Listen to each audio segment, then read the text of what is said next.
suis dit pourquoi pas l'ouvrir devant vous et le découvrir tout en étant dans la relaxation. Voilà, voilà. J'ai aussi mis un sondage sur la prochaine vidéo à faire, à réaliser, et le premier des triggers a été l'intelligible inaudible. Donc je ferai comme prochaine vidéo une vidéo inaudible. Et j'ai vu qu'en second c'était les mots déclencheurs, donc je me suis dit peut-être que ça revient à la mode, je n'en sais rien. Mais je me suis dit pourquoi pas faire une autre vidéo à mot déclencheur.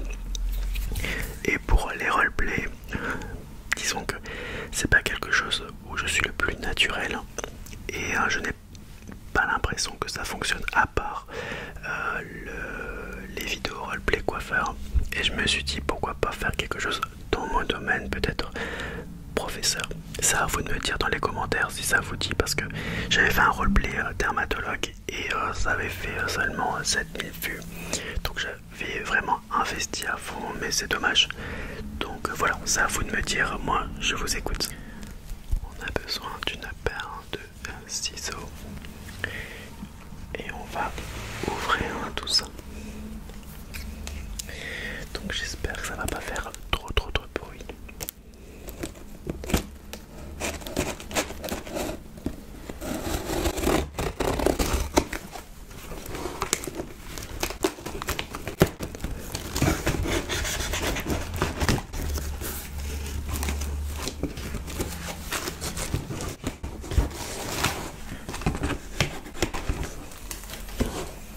Donc selon vous, qu'est-ce que je suis en train de déballer?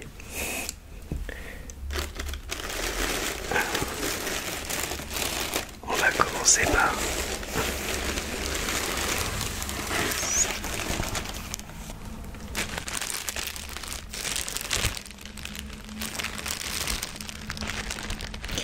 je me suis acheté une raquette de tennis. Il faut savoir une chose, c'est que je me suis remis à ce sport.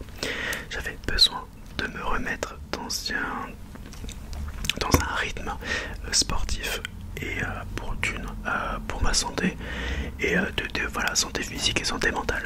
Donc je me suis dit que le tennis, qui était mon sport préféré, je suis un gros fan, je regarde ça tous les jours.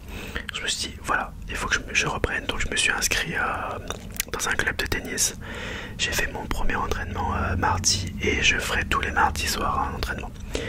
Voilà, donc quatrième série évidemment, puisque je reprends, et je suis à l'entraînement avec un mec qui est classé 31 et un autre 33. Donc voilà, on reprend tout doucement le tennis. On va ouvrir et on découvre ensemble.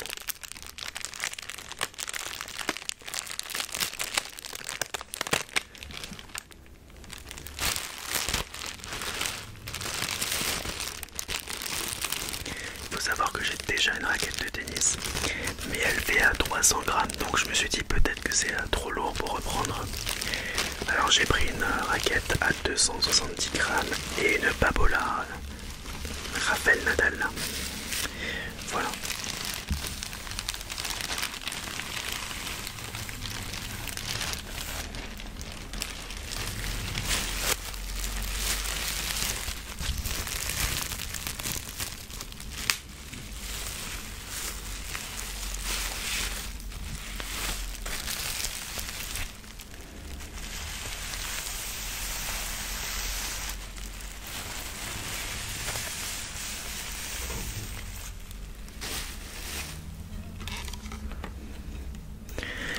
Raquette jaune et rose. Oh, j'adore. Elle est vraiment légère.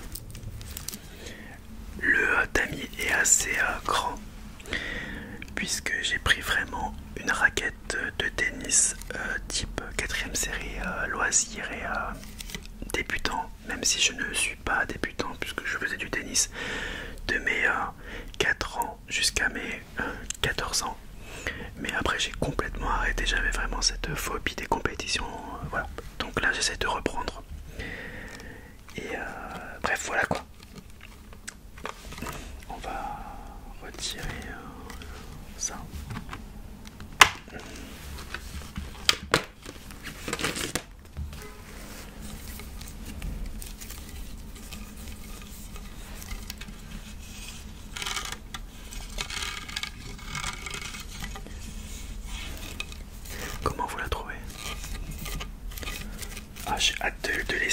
Franchement j'ai hâte.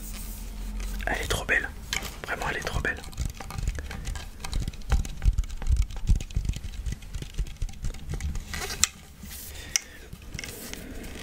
On va enlever ça aussi. Dites-moi dans les commentaires si vous pratiquez un sport ou pas du tout.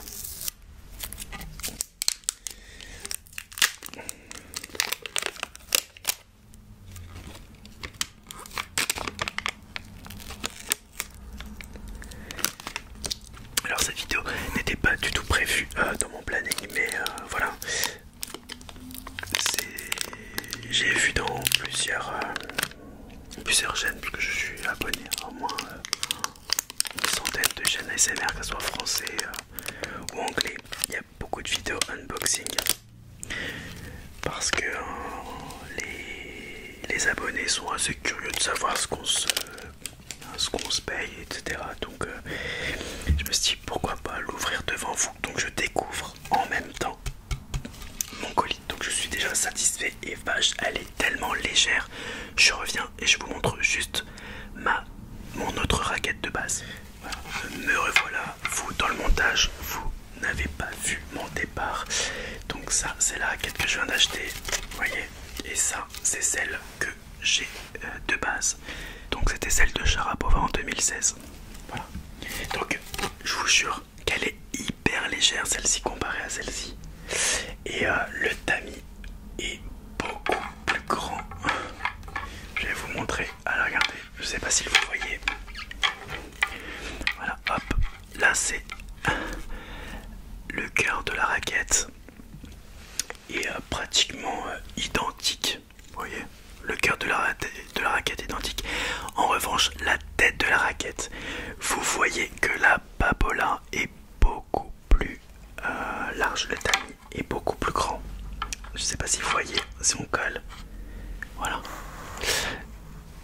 On peut voir de l'autre côté, mais la rose est plus grande au niveau du tamis. Ça permettra de faire moins de fautes, je pense, et vu qu'elle est légère, d'éviter les tennis elbows, ça veut dire de se faire une vibration au niveau du coude. Donc voilà, on va essayer tout ça. Et j'ai également acheté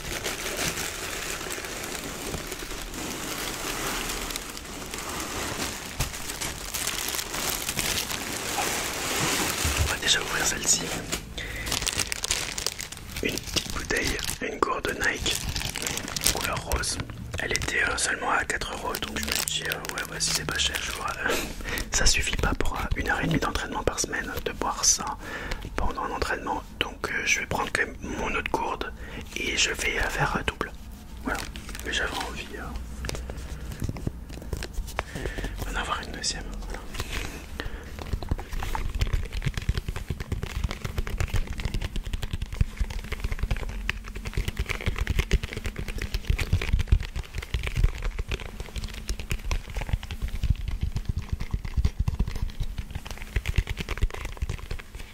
Allez, c'est parti.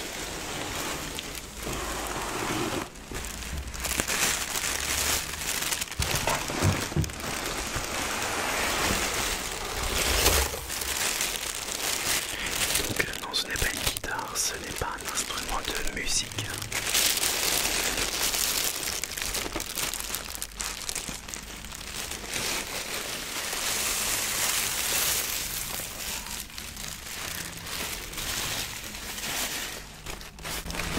Je me souvenais plus du tout de ce que j'avais pris en fait.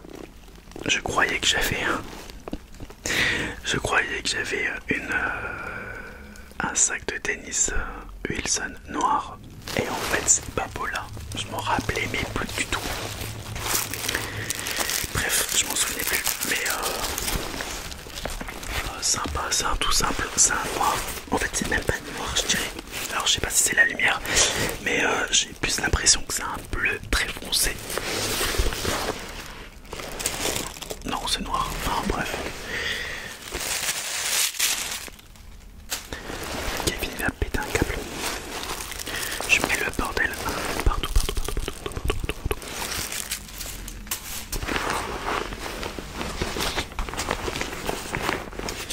Donc c'est pour mettre les raquettes de tennis. Voilà à quoi ça sert.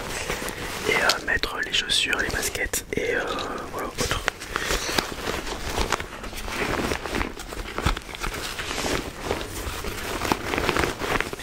C'est marrant parce qu'on dirait un sac. Comment dire? Quand j'avais 15 ans, j'avais un énorme sac de tennis. Et là, on dirait un petit sac de débutant. Mais voilà, bref, ça me fait sourire. Alors voilà, c'est un sac de tennis. Il faut juste qu'il soit un peu plus écarté. Voilà.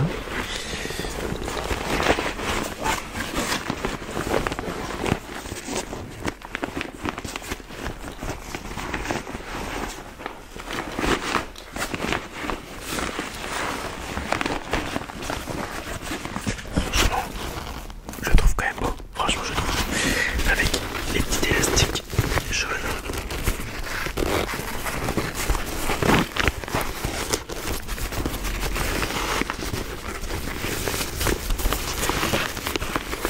Et on va l'ouvrir.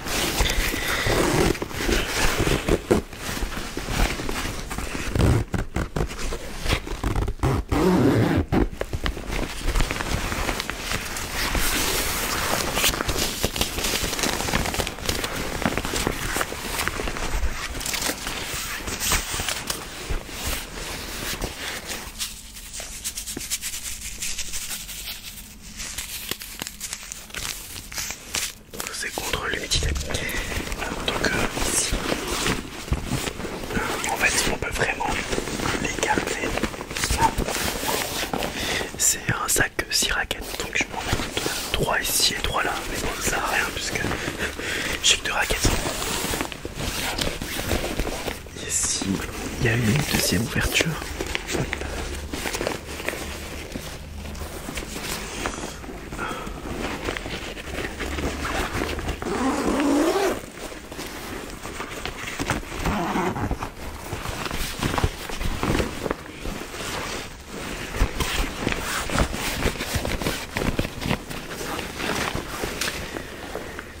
J'ai payé la raquette 89 € parce qu'elle est en réduction et le sac je l'ai payé 70 € je crois. Je crois que c'était ça, 89 et 70. Et 4 € pour le petit truc, la petite gourde. Donc voilà, donc il y a de la place. Et ici pour mettre une petite sacoche, enfin un petit espace pour mettre le portable.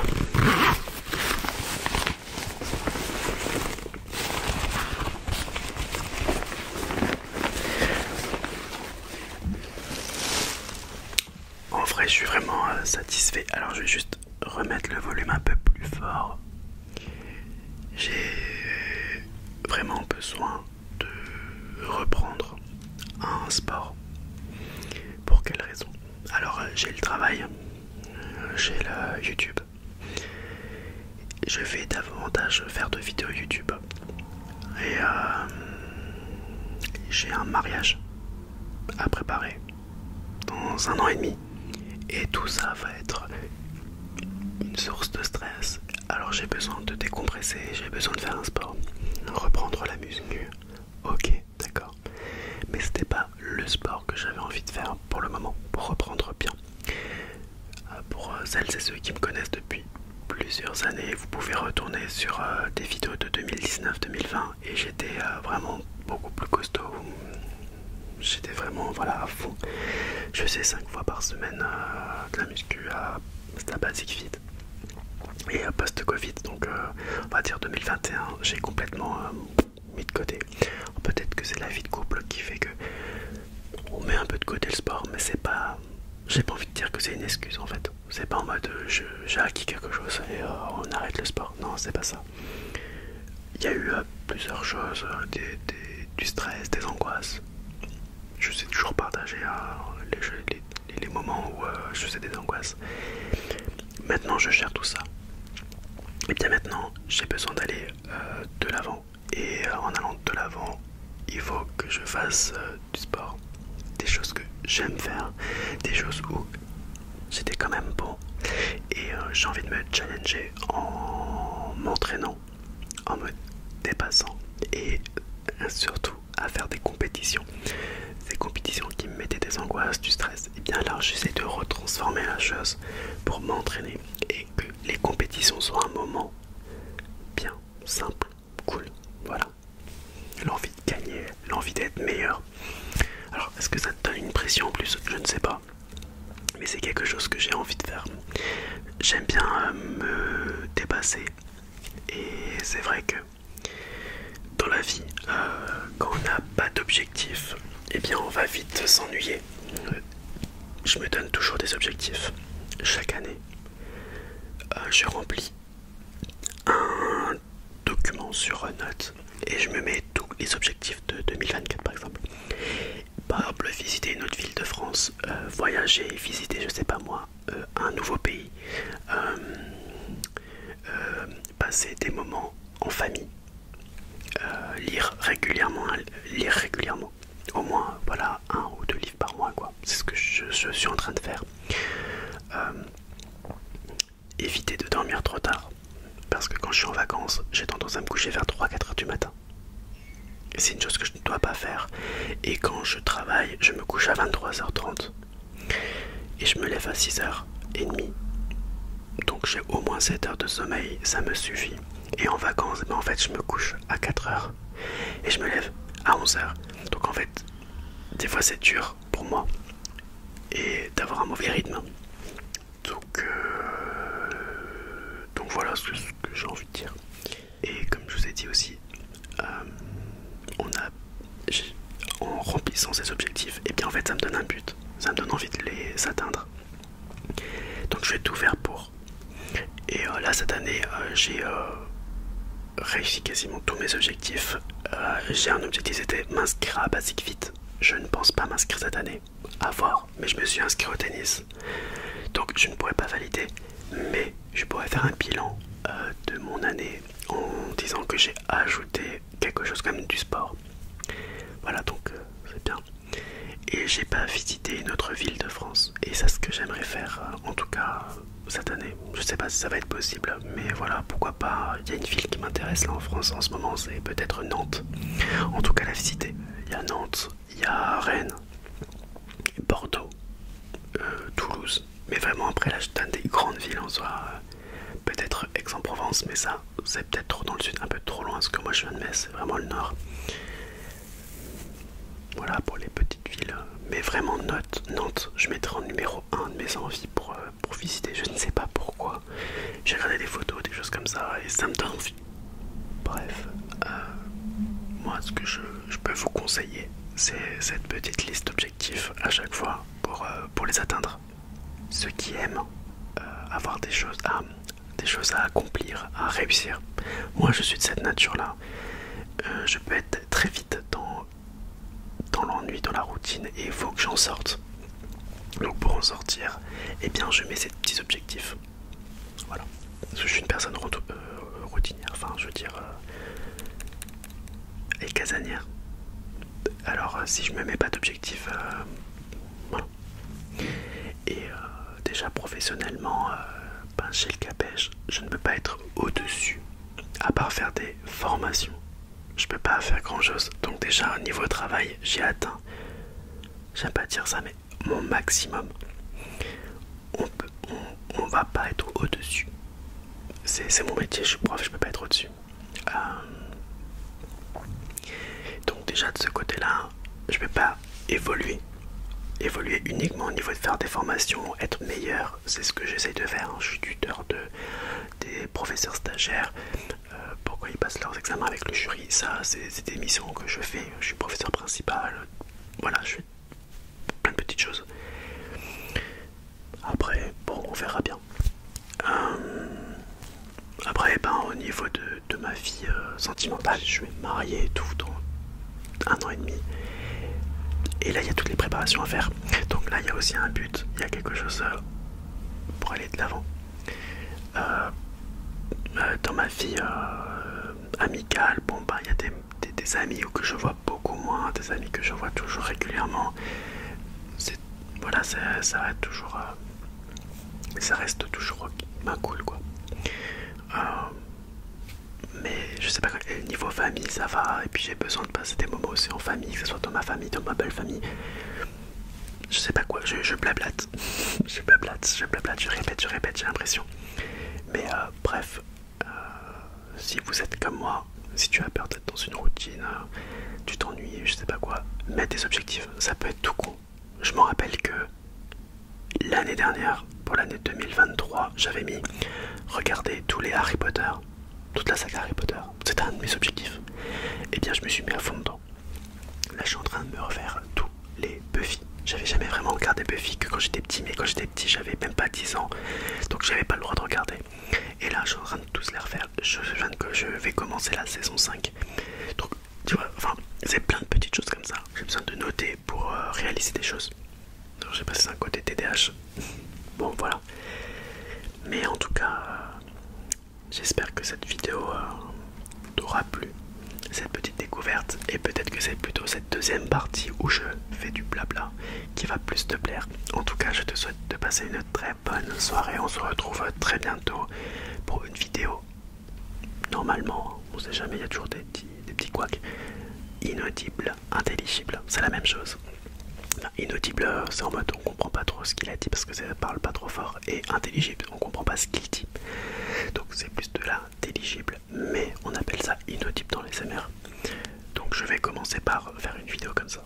Il faut savoir que je ne suis pas un pro parce que j'ai du mal à savoir quoi dire et à dire d'une façon inaudible, intelligible. Bref, je te laisse et on se voit très bientôt. Ciao, ciao, bisous bisous.